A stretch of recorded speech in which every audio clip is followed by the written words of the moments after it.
Welcome to the Learning Can't Wait podcast, a Full Mind production.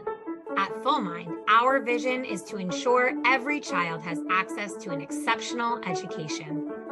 Each episode, we will be joined by pathfinders within and around the education space who are bringing about transformational change on behalf of deserving students.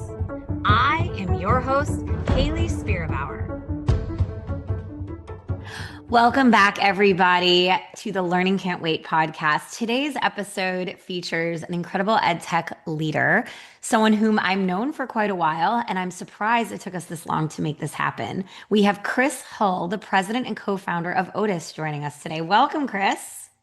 Oh, thank you so much for having me. Excited for the conversation today. I'm excited too. I myself have been digging deeper into Otus and learning about all of the things you've built, its functionality, but also I know where you started in your life, and I really appreciate the kind of lens that you'll bring to the conversation. And so maybe you could tell everybody else, how did you come to be the personal and professional version of yourself? That's such a wonderful question because it's going to have to take me a moment to process it. And as a verbal processor, which my wife tells me can be difficult, I'll have to talk myself through it. I think what made me who I am today was actually the teachers I had in both seventh grade, but then also in college, who helped me find my true voice. I was a very shy kid who was always worried that if I said the wrong thing, I would be not seen as positively. I went to a really large high school, about 4,000 students, so each grade had about 1,000. And it really made me wonder. But then there were a couple teachers who really made me take a moment and say, hey, just be you. And it really helped me identify how radically candid you can be. It helped me find out how those types of conversations and those little bit, those nudges that you can have from those mentors can unlock a lot. And that's why I became a teacher. Those amazing teachers from Miss Balliot in seventh grade to in college, we had Dr. Katz. And those are the people who are, I'm like, wow, a teacher can change someone's life.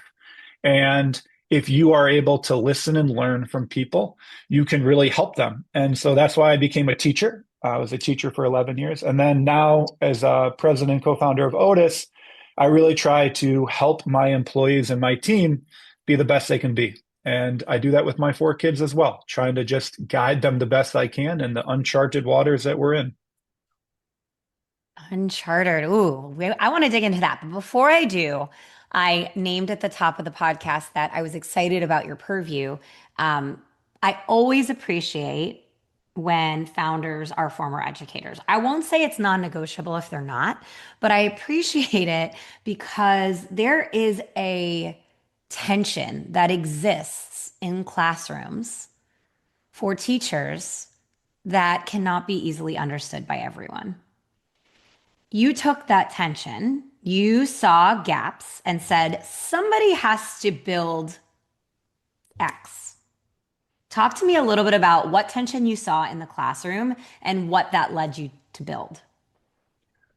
Yeah, so when I became a teacher, I had an amazing person who I actually replaced. She had been in the district for over 30 years. Her curriculum is still in the Illinois Constitution. Mm. She made, I should talk in the past tense because I'm no longer a teacher, but she made me feel like I had so much to learn, and I did. And when I became a teacher, I tried to do everything I could to become the best teacher I could. And that included becoming the team leader. And in these team leader, we would get together and we'd have these problem solving meetings where we would be talking about kids. And this was before MTSS was really a thing. But using that terminology, it was like an MTSS meeting. And we would identify kids in tier 2, and we'd have, ways to talk about what supports can we provide. And I always found those meetings, as somebody who likes to be efficient with their time, maddening, because we would take 20 to 25 minutes of a 40-minute meeting just going down the line, and one teacher would have their NWA score, one teacher would have their grades, one teacher would have their clipboard with their notes, and it just felt like storytelling. And Yeah. there was a moment where we were talking about a student that I had from several that had something happen to him several years before. And I'm like, why isn't there some record of this? Why isn't there some history? And when I met my co-founder, he provided the perfect analogy. Why don't we have a medical record so that all of the practitioners involved have this information? And now, as a parent, I feel the same way. Like, why can't we have the same file, the same set of information so we can kind of cut through that communication and kind of fluff and get to the real issues? And that's what we built. In Otus, we create a comprehensive profile for every student that lives with that student their entire time in the district. That profile is comprised of their academic information, their attendance, their behavior, even if you want their cognitive information. It really, that student data, that four-letter word that sometimes is intimidating, combined with the tools, the learning tools within Otus, can really help unlock and provide teachers back the time to focus on what's most important, which is what I tapped into earlier, which is those conversations and the ability to really connect with students and facilitate the learning instead of the administrative work that unfortunately can bog you down too often. I giggled when you talked about those meetings where everyone would just like slowly go around. I can remember when I worked in a place where those happened, and I am not as shy as you've described yourself, and I did not always bite my tongue, and that did not bode well for me at the time. But So I agree. Sorry, go ahead. What were you to say? no, I was going to say, I should note that I was shy up until I became in college. So my shyness is gone. Now I just, like, you live once, let's cut to the chase. Why am I sugarcoating this? Let's just tell the truth. Mm, So I laugh because that was my realization too. Why? And I'd be in these meetings like, what is the takeaway? mhm. Sometimes that comes off a little direct, but sometimes it gets you to the answer a little bit faster. Yeah, of course, of course. It's funny because I don't even like to your point, and I'm not trying to be contrarian, but you mentioned like, oh, why don't we have a medical records for school? Absolutely. I don't even feel like my kids' medical records or my medical records translate really well. So if anybody's listening and they're in that industry, I have some ideas that you could copy from Otis that you could bring with you into medicine because I don't think we're doing it just right there either. But back to schools for a second. What is the like aha moment you've had after introducing a solution that solves this particular pain point? Like, how do you know it's well received, not just for you, but for the folks that you're implementing with? I hear a lot from founders that they have these great ideas. And then I'm like, okay, but what do the people who are using your good ideas think? So, where are your aha moments with this? Because I know you have a lot from the folks that you are working with in district. So we recently had an amazing conversation with one of our longtime districts, and they were trying to understand why a subset or a sub cohort of fourth grade students were feeling like they were struggling in reading and math. And there was a hypothesis presented by those parents. And the parents thought it was something that had happened in second grade. And they're like, this is the cause. This is why this is happening. And it was really difficult. If you think about it, you're getting pressure from parents. They want answers for their kids. How do we go about providing it? And it was amazing to see them be able to create within Otis. And again, they were able to create a couple set of cohorts. They were able to look at this singular group of, a handful of parents. They were able to look at all of those kids from the same school. They were able to look at all of the grade level for the entire district. And they actually were able to kind of go back and they were to say, okay, we can identify what the hypothesis is about second grade. But instead, with Otis, they were actually able to look at the longitudinal history, their entire time from kindergarten to fourth grade. And it was amazing because they actually identified that it was in first grade, they had made, they had become aware of a practice where they were not teaching decoding and reading the same. They had kind of used a different model. Mm. And this is, again, they're fourth graders, so they had done this, and they had actually made a change at the end of first grade, of their first grade year, which I'd have to go back and do the math. I think it was like 21, 22. And they're like, wait a minute, we actually identified that ourselves and we made a change. They adopted the science of reading, they did all these things. And you could see that in second grade, all of these students that in question, their scores rebounded. All of a sudden, you could see it in the graph, like, wow, they rebounded. And all of a sudden, they continued to progress. But there had been this dip. And they were able to say, they were then able to go back and they're like, well, let's look at our third graders and say, is that dip still there in first grade? And they're like, nope. They had made an instructional change that now was impacting and doing it. And that's the hard part, right? Because it's like, man, well, what happened? First, those kids did rebound. Those kids were in a really good place, but they were able to use data to get a great answer to a wonderful question. Like, why is this happening? And that moment was absolutely amazing to me because it helped these instructional leaders answer something. I also do, as a former teacher, love to hear the stories, and I've heard them when I do visit schools about how they're able to prepare for a parent-teacher conference in a better way because they're able to, utilizing our AI, summarize everything that they've collected, and they're able to do this faster. And hearing that we're saving time or hearing that we're unearthing an insight or helping them create the right groupings for their small group activities, I still love those. Those resonate. But the story I just mentioned about the administrative leaders, that was just this week. And it was just like eye-opening that they had this huge question that they had spent hours before thinking that they could answer it. Yeah. And they're like, oh, wait, we can do this. And we talked it through. And then their answer just made them feel great about their choice and allowed them to proceed to have the conversations with the parents of what happened, what is happening moving forward, and why they're in a good place now.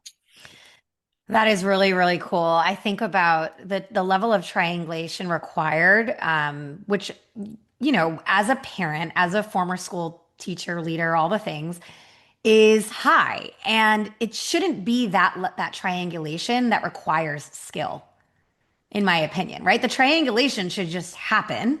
I know you agree with this. It's really the analysis of that information and the instructional next steps that follow that require a qualified teacher, a seasoned veteran, a somebody to guide a student so they can make the necessary progress to overcome those particular challenges.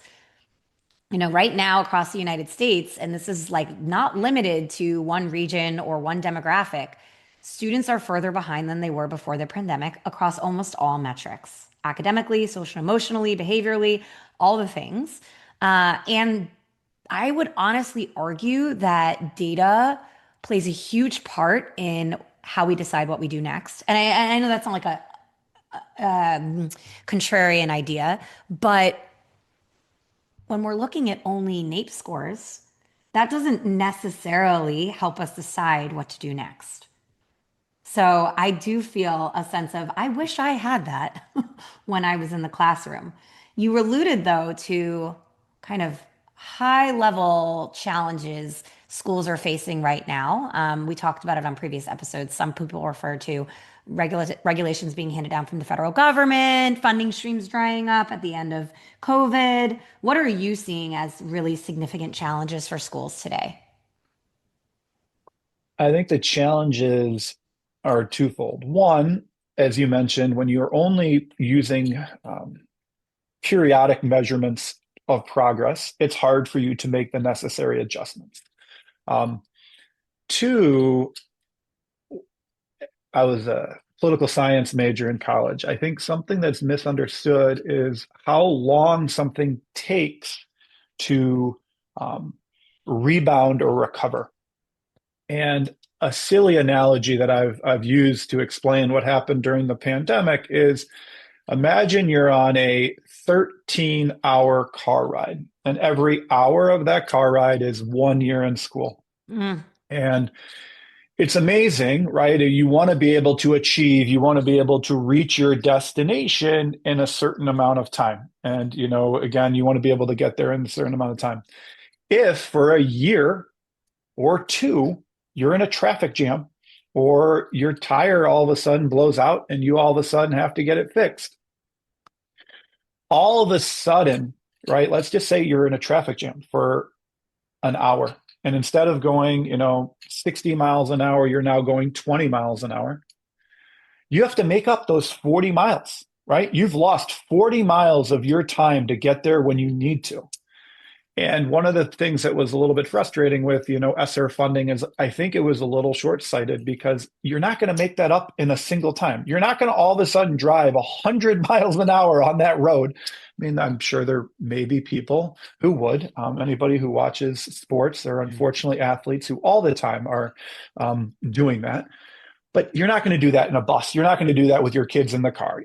But you can go a little faster. Maybe you can go 70, 75. You can all of a sudden be able to go a little bit faster.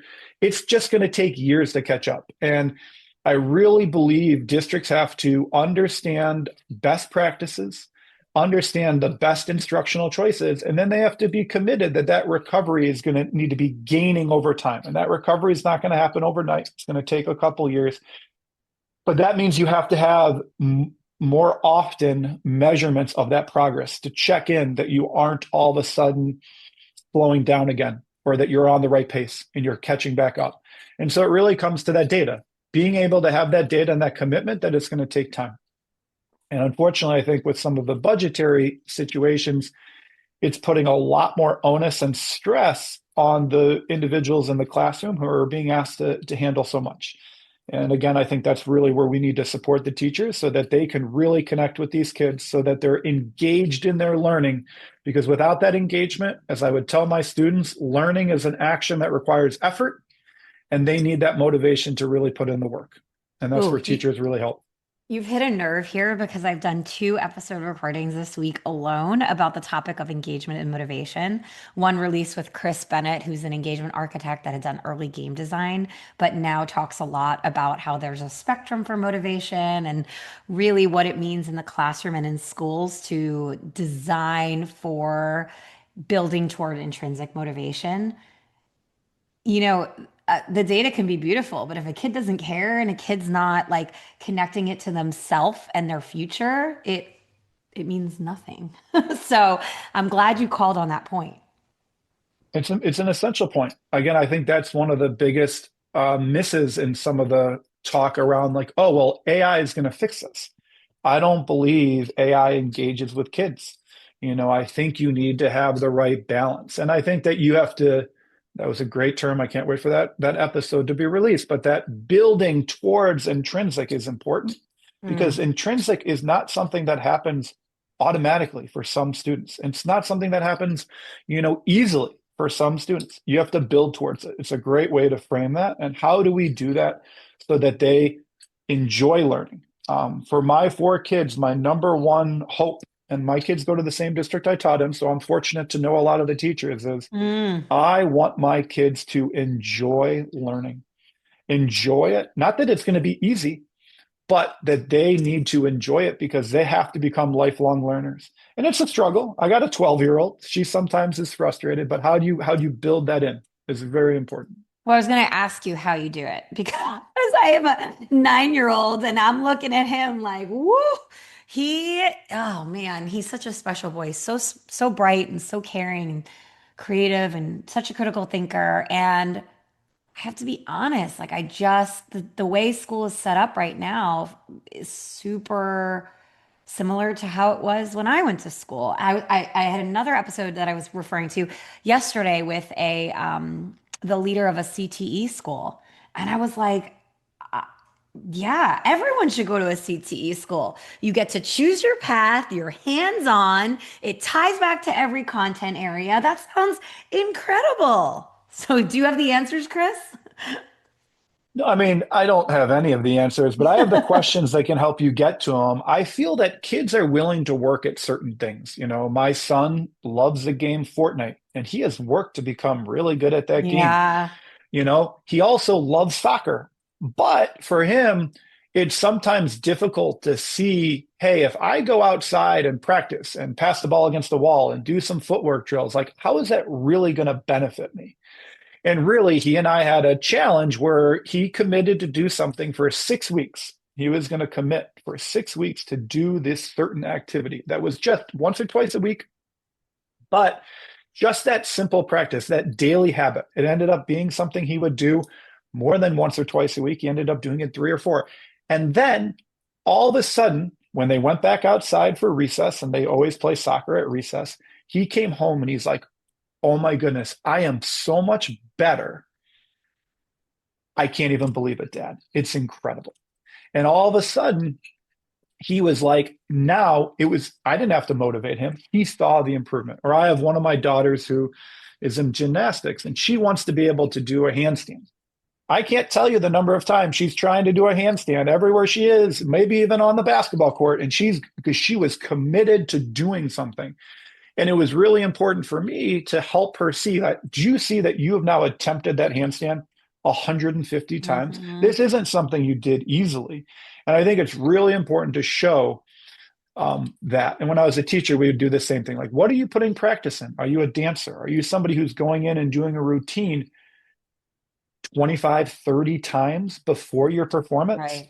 And I think that's the connection that needs to be drawn out. And I'm actually going to steal what you said. You got to build that intrinsic motivation by Yeah. showing them the steps along the way. Because even adults, we don't see it. Like, wait, this daily habit's going to all of a sudden lead to that. It's I hard know. because it I takes know. time to build it. It's so true. I did read Outliers, which I think you're like giving a light version of Outliers to your kids. You're like giving them that message. And I was really really moved by Outliers. I felt like I didn't wait, what makes greatness? That question of what makes greatness. You know, my son, the one I was referring to earlier, like your kid has special interests, loves soccer, loves the video game Zelda. And you can so often parallel for a child what it took, you know, messy to become messy with, you know, what goals are you trying to achieve? So it's a good reminder. I so often question if the way we school is forever the path forward. Like I think about what does school look like in 20 years if we got it right, Chris? Like if we can make the necessary changes to incorporate data meaningfully for every child, support like building motivation practices, like building towards intrinsic motivation practices so that we both get kids to school and to your point, get them to care. What do we have to do now to make that happen? Um, these are big questions that I don't know that we'll be able to finish and cover fully in a 30-minute podcast, but I appreciate that you're entertaining them with me. No, I think they're the best questions. And I think so much of it comes down to what school is supposed to be. And I think it's really one of I feel like I get on soapboxes about things I care about. Like one of the words that I struggle with immensely is this word individualization. Like, oh, we're going to individualize. And it's like personalization. And I'm like, I truly believe differentiation is going to be the answer. Now, again, you still need that personal. I at Otis, we've built an individual comprehensive student profile that's singular. But as in education, when are the kids most motivated? When they're around their other kids Years, yeah, and their peers. And it's like, how do we ensure that we are not going into a classroom and for the entire time they're just working in isolation? Now, if you go to these great, college and career ready places and these other institutions, they have found a way to group kids, get that motivation. And it's got to be understanding every kid at an individual level, but then differentiating them together so they can learn. And it was yeah, always fun. Like, do you want a cohort that is homogeneous or heterogeneous? Well, you need both. You need to mix it up. You need to change it up. And yeah, that's where I think school is going to go. I think we're going to be able to get through some of that administrativeness, but then we're going to put them into a place that's more flexible in our willingness to facilitate their path forward. And curiosity is going to have to drive so much of this because then we can make the parallels to the skills and we can, not that I want to hide things as I talk about being trans, but we can kind of cloak some of the reasons a kid might be doing something with what they're enjoying. Oh, let's talk about Messi. How many hours did he put into that? Oh, how many? I love Messi, so now I'm going to go on a path. But it's like he is incredible because he doesn't even, his touch rate on the pitch is actually really low, right? And it's like, well, you could actually have your son calculate the his touch rate on the pitch just by seeing it. And now all of a sudden he's doing math. Or now all of a sudden he can make hypotheses and apply it to science. And so that's Wait, the fun part. or you could talk about how Messi has a disability and how when he was younger, he didn't have the right growth hormones. You learn a whole science lesson. What are growth hormones? What do they do? Why did he need a a company or excuse me, a team to pay for his growth hormones so he could get to a height? Why does he have lower metabolic oxygen production? Why does he run less on the field? Like I could go down this rabbit hole with you, and I'm going to now with my son. So thanks, Chris. Thanks for coming on the podcast and talking about Messi and all the ways we could apply that to learning. That's how you do it, though. I'm telling you, Yeah. I could go if you can take what they're passionate about and apply it. That's the fun part. You know, Yeah. my daughter was struggling with a standard in her classroom about applying the traits about a character and why it impacts their decision making. She was struggling with their informational reading. And I, again, saw that skill and as something that she was struggling with. And it's like, well, when I'm talking to her about the Marvel movies we're watching or reading Harry Potter or talking about the Disney Percy Jackson Yeah. series, it was very easy for me just to say, why did they do that? It makes no, and I would play it up a little bit. What makes Yeah. no sense to me? And they're like, why does Harry always go to Hagrid's hut even though he shouldn't? And he's like, come on, Dad. It's because he's wants to be there. And he's like, she got it. All of a sudden, Yeah. just with that additional practice, that daily habit, you can really change a ton. I love this. I really appreciate when my own special interests get to like we get to dive into it on the podcast because I there is no more important topic to me than building empathy and curiosity in kids. And I think that the latter is what we're really talking about here is like getting kids curious and asking questions and thinking deeply about the world around them. I have one more question for you before we get to the end of our podcast with our final wrap up question. And you alluded earlier to Otis having embedded AI. Where do you think we are in the hype cycle of AI, and why are you investing in that right now in your tool? Oh, the hype cycle. So we've been thinking about machine learning since 2017, 18, and I was jealous of one of my college basketball teammates who was a college professor and he was a coach. And he was telling me about how his TA was doing his teaching assistants was doing everything for him. And I'm like, I need a teaching assistant in seventh grade. I got 150 kids. And so when Otis kind of came about, I was like, man, how cool would it be if we could provide a teaching assistant in all these different ways um, to help us out? And it became something where you were talking about, oh man, how do we use data? How do we transform learning? And it's like, man, that's a lot of work with 150 kids. And when Otis started, there were three problems we wanted to fix. And one we talked about is all the data together in a profile that we can use. But the other two was the realization that I had that data, using technology, these, data literacy and tech literacy, they're hard skills. And to me, that is the advantage of AI. So it is helping bridge the gap between those who have these immense tech skills and those who don't.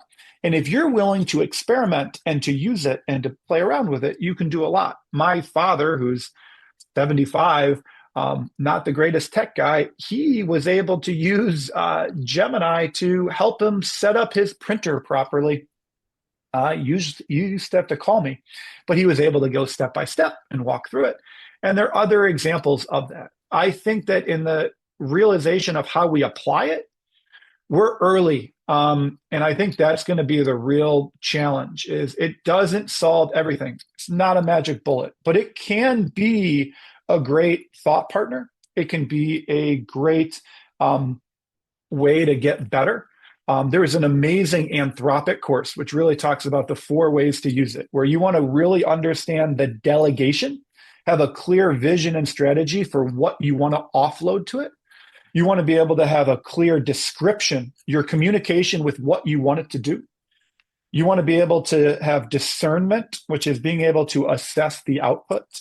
And then you want to have diligence and being like, you using AI are responsible for it. But those four Ds, which are from Anthropic, which I think does the best job, they're an amazing way, a framework to really think about AI in its early stages. its development is further along, but its application is really just happening. And it's really mindful that as it's ever changing and the uncharted waters, it's really important that you're really following those guiding principles to help you forward. Incredible. I haven't taken that course and I just pulled it up because now I want to take it. You've inspired me. Speaking of inspiration, can you please tell me what would you tell a teacher who's starting their career today as our final question? Going back in time, if I were able to restart teaching, I would. I love teaching. I tell everybody I will eventually go back to teaching. What I would tell them is enjoy the moment and seize every opportunity you have where you can ignite that learning within a student, because those moments, when you can have a student have an aha moment, there's no better fuel than that in any industry, any profession. It is incredible when you can have, for me, it was a 12-year-olds, when they were in my class, when they get something and you just see that light bulb go off, that is honestly breathtaking. So really invest in that time, getting to know your kids, and enjoy the moment and control what you can control and focus on the kids. Awesome. Chris Hall, you brought a lot of light and also knowledge to this conversation. Thank you so much for joining us on the Learning Can't Wait podcast. Oh, really appreciate it. Thank you so much for the opportunity. And thank you to everybody for tuning in today. Thanks for listening to the Learning Can't Wait podcast. If you like what you heard, please rate, review, and share this episode. Be the first to know when we have a new episode by subscribing wherever you listen to podcasts. If you'd like to be a guest on the show or have a suggestion for an episode, email us at podcast@fullmindlearning.com.